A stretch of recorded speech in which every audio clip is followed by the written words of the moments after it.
Welcome to Sweet Life Beat Life. We hope this video helps. You start by powering down the phone and ejecting the SIM tray.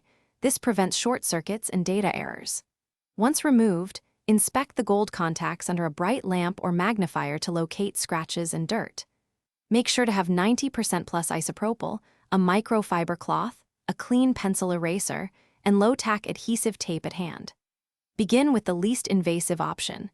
That way you avoid unnecessary damage and preserve the SIM circuitry.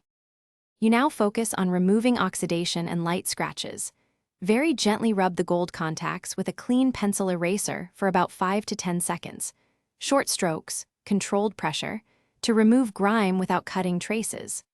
Once done, brush away eraser residue with low-tack tape, then apply a small amount of 90% plus isopropyl to a microfiber and wipe across contacts. This dissolves oils and improves conductivity. Make sure to let the SIM air dry completely. Before reinserting, you finish by reinserting the SIM into the tray and powering the device back on. Check signal bars, calls, and mobile data to confirm success. If you still see no network, test the SIM in a different phone to determine whether the card or the handset is at fault, and try a SIM adapter if form factor is suspicious. If deep scratches have clearly severed traces or cleaning fails, contact your carrier for a replacement SIM. This preserves service.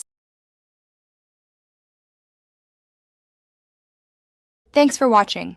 Consider subscribing if we helped you.